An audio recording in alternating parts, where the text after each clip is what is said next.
굉장히 유명한 프로젝트고, 이런 키워드들을 우리가 알 수 있다면, 자, 여러분들이 먼저 아셔야 되는 게 승무원 합격생, 본인만의 루틴을 가지고 지속 가능한 일관된 실행력을 갖추고 있다. 그 다음에 이거를 어떤 방법으로, 어떤 방향으로 활용하느냐. 합격생들의 지속 가능하고 실행해야 되는 공통 루틴에 대해서 말씀을 좀 드리겠습니다. 첫 번째가 항공산업과 관련된 뉴스나 이슈, 이런 것들을 꾸준하게 습득을 한다. 하루에 한 번씩 검색을 해보는 거예요. 그래서 뉴스 영역을 들어갑니다. 그래서 대한항공 관련된 뉴스가 어떤 게 있었는지 한번 쭉 살펴보는 거예요. 대한항공이 지금 실적 전망이 좋구나, 증권사에서 평가하는 대한항공의 3분기 실적이 견조하다라는 거. 그러면 대한항공이 영업이익이 클수록 승무원 채용에도 박차를 가할 수 있다, 이런 것도 예상해 볼 수 있고요. 그 다음에 대한항공이 인천 구만모토 노선 27년 만에 운항을 재개했다, 이런 뉴스도 볼 수 있고요. 대한항공 서비스. 자, 대한항공 서비스 이렇게 검색해 보니까 글로벌 항공사들 기내 무료 와이파이 도입이 잇따르고 있다. 이제 머지않아서 항공기 안에서도 인터넷을 자유롭게 쓸 수 있는 날이 곧 다가오고 있구나.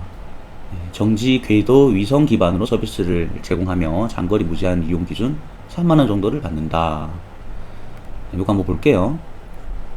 이렇게 볼만한 기사들은 제목을 보고 여러분들이 조금 어그로가 끌렸다, 이거 좀 알아두면 내가 면접장에서 어필할 수 있을 만한 뉴스거리다 싶으면 이런 것들을 세부적으로 한번 읽어보는 게 좋겠죠.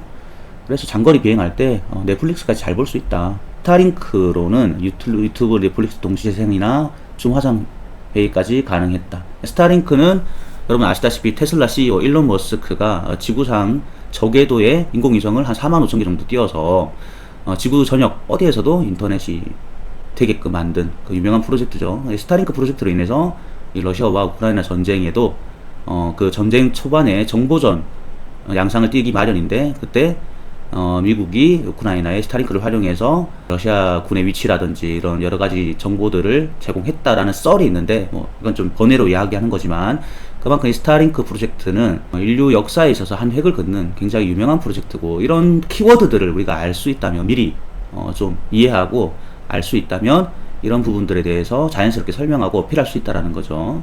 자, 그리고 이렇게 서비스와 관련된 거 쭉 보시는 거예요. 대한항공 1등석 기내식 사전 주문 서비스 시행, 이런 것들을 다 한 번씩 보시는 거예요. 그냥 아침마다 눈 뜨자마자 이렇게 검색해가지고 한번 쭉 읽어보는 거예요. 여러분들이 항공산업 뉴스뿐만 아니라 조금 시간적인 여유가 허락된다면 다양한 시사나 상식, 그 다음에 경제 등 다양한 이제 지식을 습득을 하고, 이렇게 내가 새롭게 알게 된 것들을 뱉어내는 습관이 필요합니다.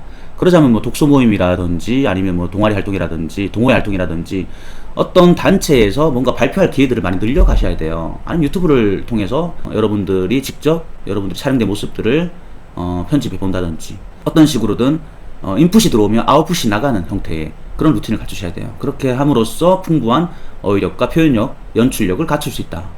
그리고 당연히 나의 강점과 약점을 객관적으로 정확히 분석할 수 있는 이런 자기 객관화, 메타인지라고도 부르고 뭐 SWOT라고도 옛날에는 불렀죠.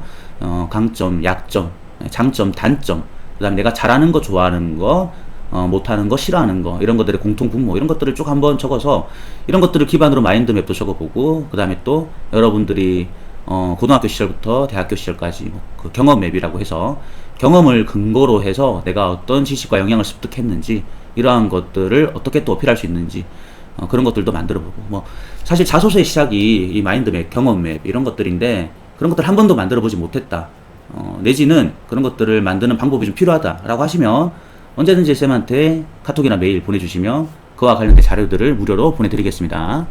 그리고 당연히 전문 서비스인 다운 품격 있는 첫인상을 만든다. 초대효과, 매력변 법칙 다들 들어보셨죠? 보통 이런 시청각 이미지 만드는데 최소 진짜 3개월, 아무리 뭐 준비가 잘 된 친구들도 3개월, 보통은 6개월에서 1년, 2년까지도 가는 친구들이 있고, 이런 것들을 꾸준히 트레이닝 해야 되기 때문에 사실 승무원학원이 이 지점에서 좀 필요하다. 물론 승무원학원에서 시청각 이미지 만드는 것 뿐만 아니라 수많은 기출 문제도 풀고, 스피치에 대한 것도 교정하고, 어떻게 표현하고 응용해서 답변하고, 또 압박 질문이 뭐고 꼬리 질문이 뭐고, 이런 것들에 대해서 어떻게 내가 좀 자연스럽게 말을 하는지, 말하기 연습, 스피치 연습도 정말 많이 하고, 그래서 승무원 준비하다가 쇼스 되는 친구들도 있고요. 유튜버 되는 친구도 있고, 아나운서 되는 친구도 있고, 반대로 아나운서 됐다가 승무원 되는 친구들도 있고. 왜? 이런 어떤 프리미엄 서비스를 지향하는 항공사 승무원을 뽑는 데 있어서 첫인상과 그 다음에 품격 있는 어떤 매너, 태도, 애티튜드, 그리고 말하는 어떤 말하기 능력, 커뮤니케이션 능력, 이런 것들이 너무너무 중요하기 때문에 이런 것들은 이제 혼자 준비하기 정말 힘든 영역이라서 보통 이런 부분들은 트레이닝을 좀 받는 것들을 추천드립니다. 근데 이런 부분들을 내가 준비하는 데 있어서 만약에 뭐 스터디 모임이 있다거나 또 같은 꿈을 가진 친구들끼리 연습할 수 있는 공간이 있고 그런 멤버들이 있다면 그게 베스트겠죠. 그때 주의할 점은 서로 간에 이제 피드백을 주는 데 있어서 조금 전문성 있는 피드백을 줄 수 있는 사람이 있느냐 없느냐 이런 것들이 중요하고, 그 다음 체력과 정신력. 이거는 사실 승무원에게 있어서 너무너무 필요하지만 세상 모든 일을 진행하는 데 있어서, 성과를 내는 데 있어서, 큰 과업을 이루는 데 있어서, 여러분들의 목표를 달성하는 데 있어서, 성공하는 데 있어서 가장 기본이 되는 부분입니다. 이 두 가지는 정말 기본 중에 기본이에요. 이게 안 되는데 이런 것들이 의미가 있을까요, 여러분? 그래서 체력과 정신력을 키우고, 이런 체력과 정신력이 강한 사람들은 자신만의 정체성을 기반으로 자신만의 어떤 확고한 가치관을 정할 수 있고 확립할 수 있고, 이런 가치관이 생성이 되어야, 여러분들이 올바른 어떤 인성이 확립이 되어야 올바른 서비스 마인드까지 확장해서 갖출 수 있다라는 말씀을 드리고 싶습니다. 여러분들이 실전에서 자신감 있게 스피치하기 위해서는 자, 이와 관련된 다양한 능력치들을 골고루 익혀야 됩니다. 그래서 이거 밸런스 체크를 한번 해보라는 거예요. 내가 어떤 부분에 강하고 어떤 부분에 약한지. 이렇게 여러분들께서 이제 빨간색 선을 그어서 내가 잘하는 거, 자신 있는 거는 높은 고점을 찍어주시고, 자신이 없다 그러면 이제 낮게, 이런 식으로 한번 빨간색 줄을 쳐보면 좋을 것 같다. 이 그림을 캡처 하셔가지고 한번 체크해 보세요. 이게 자기 객관화죠. 그래서 여러분들이 어떤 인사이트가 있는지, 항공산업이라든지 그 항공사에 대한 것, 또 승무원의 어떤 역량이나 능력치에 대한 것들을 내가 다양하게 알고 습득하고 있는지 체크해 보시고, 그리고 서비스 마인드 플러스 시청각 이미지, 첫인상, 그 다음에 더 확대해서 비소라든지 매너나 태도 이런 것들을 갖추고 있는지, 품격 있게, 그 다음에 또 따뜻하게, 그러면서 또 안전 요원으로서 어떤 단호한 카리스마도 동시에 갖추고 있어야 되는 그런 승무원만의 고유한 서비스 마인드. 참 어려운 거죠. 플러스 시청각 이미지, 이런 것들에 대해서 내가 어느 정도 완성도를 갖추는지. 대부분 이게 없기 때문에 아까도 말했지만 학원에서 이런 것들을 좀 만들 수밖에 없는 환경이다. 하지만 학원을 오라고 권하고 싶진 않다. 왜? 이거는 이제 강요할 수 없는 부분이고, 여러분들이 여건에 따라서 동료들이 있고 스터디 모임이 있고 하면 그게 제일 좋은 방법이겠죠. 하지만 여기서 주의할 점은 다시 말씀드리지만, 무조건 돈을 아끼는 게 좋은 게 아닌 게, 여러분들이 여유가 없고 돈을 아끼고 싶어서 스터디하는 것까지 좋아요. 근데 이 스터디의 리더가 중요해. 이 서로 피드백을 주고받고 서로 멘토링을 해주고 서로가 서로에게 영향을 받을 텐데, 이때 정교하지 못한, 방향성이 없는 무지성 피드백을 하는 친구들을 제가 많이 봤어요. 제가 한 번씩 스터디 모임에서 재능기부 차원에서 가서 여러분들끼리 멘토링하고 그 피드백 해주는 내용들을 보면 조금 어이없는 경우도 있단 말이에요. 그래서 우물 안에 개구리가 자칫 될 수 있기 때문에 여러분들이 스터디를 하는 데 있어서 주의사항, 반드시 전문성 있는 리더가 있어야 된다. 그래서 그렇지 않다면 꼭 우리 학원이 아니더라도 학원을 한번 알아보거나 과외를 한번 알아보거나 그렇게 해서 정말 이 부분만큼은 조금 완성도를 높이시길 바라겠습니다. 자, 그리고 경험을 통한 직무역량 습득. 자, 이게 시청각 이미지를 학원에서 만들기 정말 싫다, 뭐 스터디도 여건이 안 된다, 그러면 방법은 이거밖에 없어요. 경험을 쌓을 수밖에 없겠죠. 그러면 동시에 시청각 이미지와 직무 역량까지도 배울 수 있다. 자, 이런 곳이 어디겠어요? 앞에 제가 영상에서 다뤘지만 항공사 승무원이 되기 전에 빌드업하는 과정에서 면접관이 좋아하는 경험, 그죠? 당연히 호텔, 관광, 뭐 컨벤션, 마이스 이런 부분들이 굉장히 유효할 것이고, 그 다음에 공항 지상직이라든지 그리고 백화점 VIP 라운지라든지 대기업이나 중견기업 비서라든지 이렇게 직접적으로 대면 서비스를 해야 되는데, 그 서비스가 단순한 서비스가 아니라 조금 품격 있는 서비스여야 되고, 시청각 이미지를 갖춰야 되고, 친절함과 매너, 애티튜드를 갖춰야 되는 그런 서비스 직군에서 일을 하다 보면 이런 것들을 조금씩 완성해 나갈 수 있고, 그 다음에 직무 역량까지도, 물론 승무원의 100% 일치하는 직무 역량은 아니지만 간접적인 서비스 마인드라든지 순발력이라든지, 그죠?